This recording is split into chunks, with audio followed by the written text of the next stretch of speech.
There I am. I couldn't figure out where I was, but here I am near Seattle, Washington. I live in Omaha.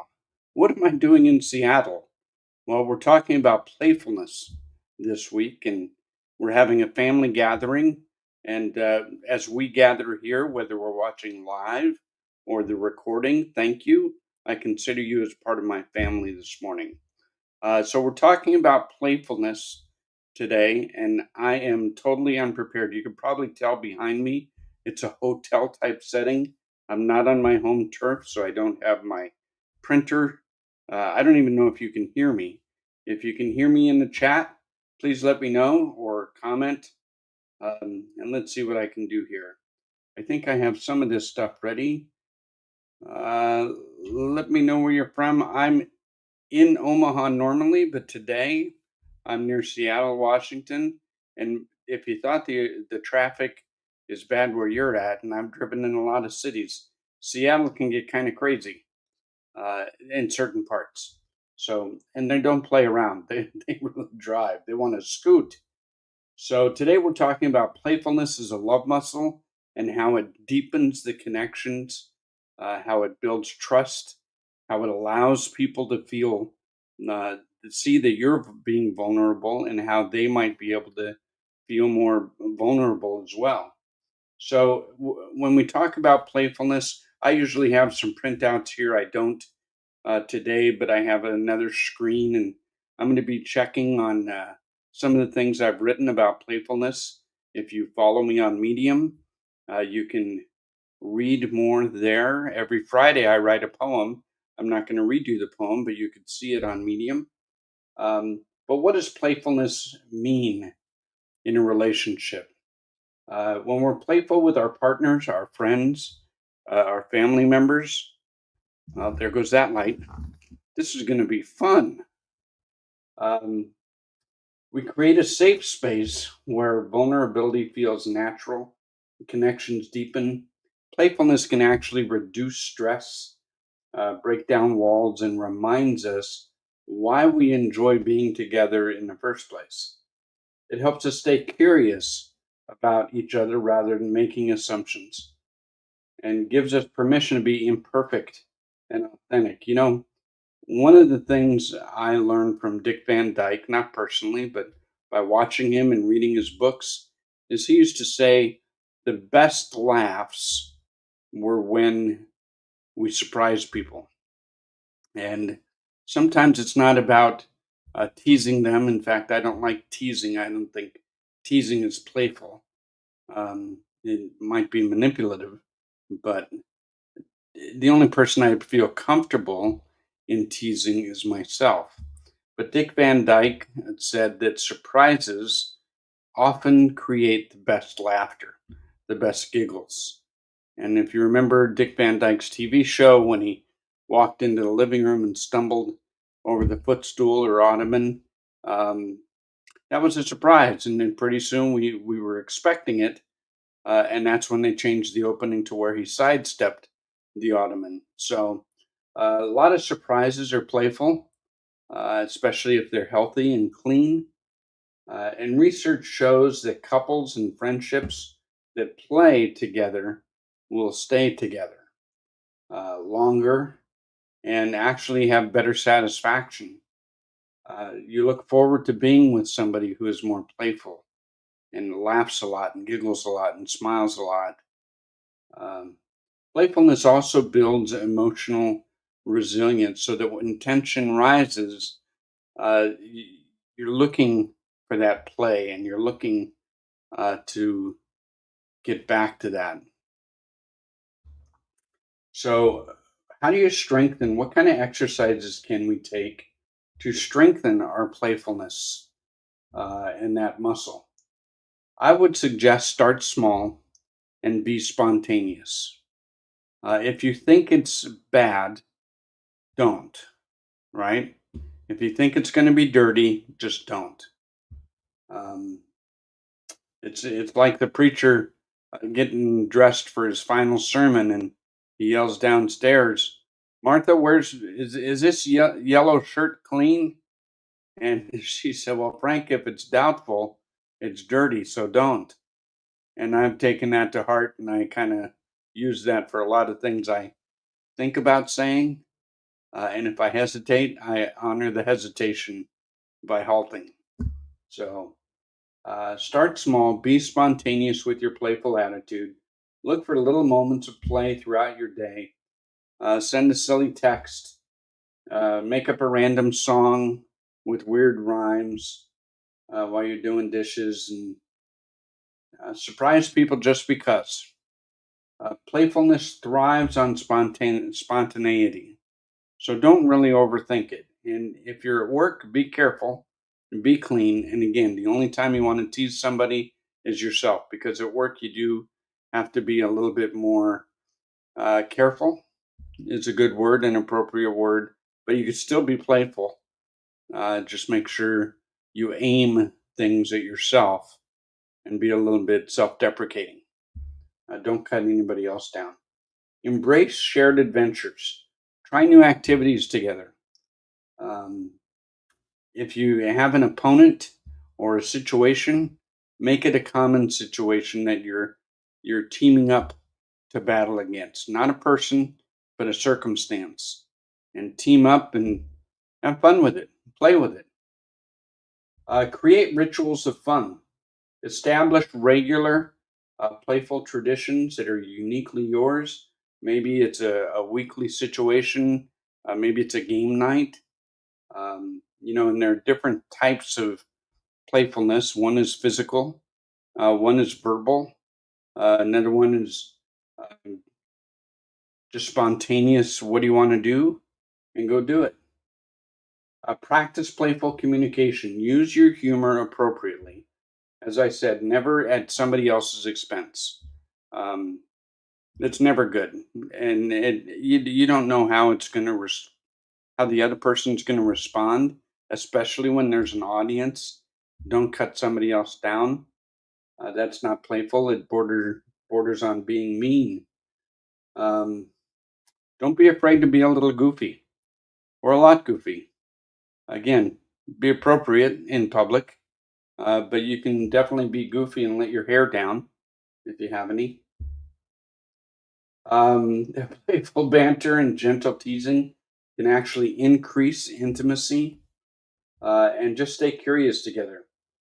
Playfulness, I said it earlier, playfulness encourages vulnerability and safety, because when you're playful in a healthy way, people see you in your most authentic, vulnerable way of being. And that allows them to feel more comfortable in being that way also. Um, get a playful journal if you're just starting out being more playful, because people aren't going to take to it right away. But journal what you did that you thought was, excuse me, that you thought might have been a little playful, a little humorous, and not telling jokes per se, but just laughing at life and being playful at life, giggling at life. It's a good thing. It helps you with all the oxytocin and dopamine on the inside, and it's contagious. It's actually more contagious, I think, than complaining. So why does everybody complain? Anyway, that's another video. Uh, just come up with the things that you can do together. Again, romantic, friends, family, children, and do things together. Um, let's see. What do you else? I know we got some time, and I know we got some ideas. Creative play, physical play, verbal play. These are some of the playful things that you can do. Um, and if the other person doesn't want to do it, find something else. Don't make trying to be playful a chore. Let's see, what else can we talk about? Let's. I came at this unprepared, um, and that's okay. Hey, you want to see me do a song and dance? No, that's okay. I don't know how the hotel people would think about it. There are things you can always do um, to find ways to make people laugh. And in fact, I recently wrote something about sharing laughter. It's a lot better than the opposite, which is often bitter. Would the opposite of playfulness be complainingness? I know that's not a word, but I think you get the point. So rather than complain about how life is going, giggle and laugh and find the funny, find the positive, and be a little bit more playful. So let's see what else we can talk about here. Usually I print out a bunch of stuff, but I don't have my printer with me. Didn't bring that along on the trip.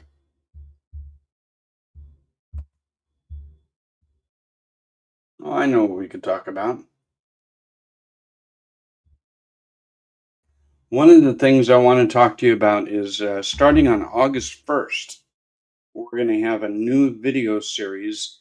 I'm thinking about Friday nights, but I don't want to do both of my lives on Friday. So it might be a different day, Monday night after a weekend, but I'd rather it be close to a weekend. So maybe a Friday afternoon. We'll have two lives on Friday. And we're going to call this, I don't know what we're going to call it yet, problem solvers. So the first one might be this is, I'm still working on it, but the first one might be stop fighting over nothing, how to end small arguments before they escalate. And what we're going to be doing probably is I don't have a logo or a screen yet, otherwise I'd share it with you. But we're going to have 45 minutes, 40 to 45 minutes of how to solve the problem. And then we'll have a Q&A session. There'll be a free downloadable PDF if you want. And then we can even set up potential private chats if you want some extra coaching afterwards. But one of the first things we're going to do is 10 minutes on how to solve describing the problem or the challenge. And then we'll do about 15 minutes about how to shift that problem into a better solution and actually turning the conflict into a deeper connection. And I believe that's possible in almost every conflict, turning a conflict into a connection. Then we'll have some bonus things like a Q&A, a cheat sheet, and we'll keep that recording for you to watch later. But that's going to be starting pretty soon. One of the things we want to do is understand that everything we talk about with love muscles applies in both romantic and non romantic situations. I believe that just as romantic relationships take an effort, so do your friendships. Um, so do relationships with your children. Um, especially in relationships with your children, you're helping them to become better human beings, and they're helping you become better human beings. And you both have roles. I mean, you as a parent, the authority, but that doesn't mean they're less than. In fact, sometimes they're more than.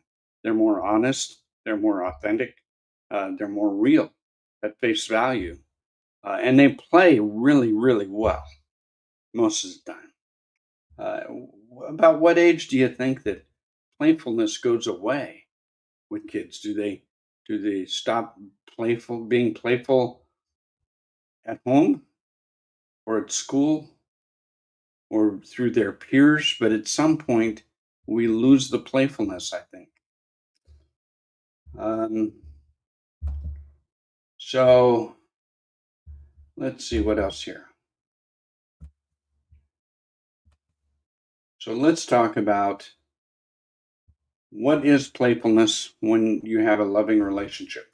A playful frame is the ability to view everyday situations as entertaining or stimulating. I mean, Jerry Seinfeld was great at this. He would pick apart his day and the things in his day and he would make us laugh about them. And in fact, he probably laughed about them too. It transforms mundane moments into opportunities for connection. And when you could build your playfulness love muscle, your connections are going to grow even deeper. You look forward to seeing each other. You don't dread coming home. You run into the house practically because you know you're going to laugh and you're going to giggle and you can tickle each other without touching each other. That is a skill. And expressions of play manifest through silliness, curiosity, and lighthearted interaction. Creates a unique language between partners and friends and parents and kids. It's a core trait that shapes how we approach all sorts of relationship dynamics, and it varies between individuals but can be cultivated. Why does playfulness matter in relationships? There's greater satisfaction. And when you have greater satisfaction, you're looking forward to seeing each other. Secure attachment. You build trust and security through the shared vulnerability. And emotional openness. You encourage vulnerable sharing. Partners who engage in playful behaviors report feeling more connected.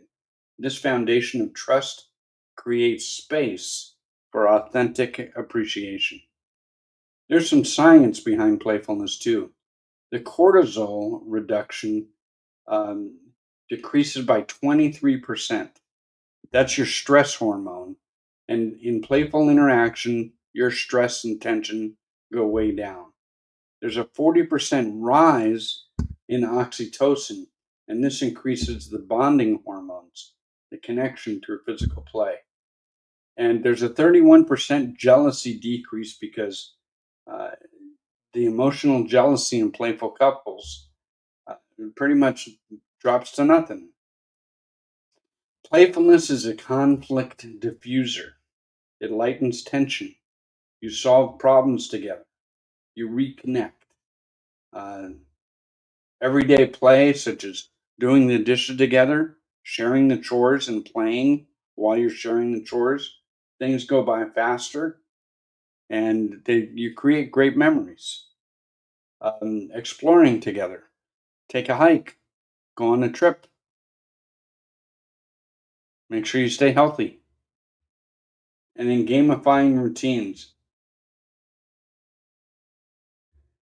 So you grow your playfulness muscle as you laugh more because then you want to laugh and you look for opportunities to play together. You embrace spontaneity. Um, if you're not a good dancer, don't worry about it. Dance anyway and practice lightheartedness. Some of the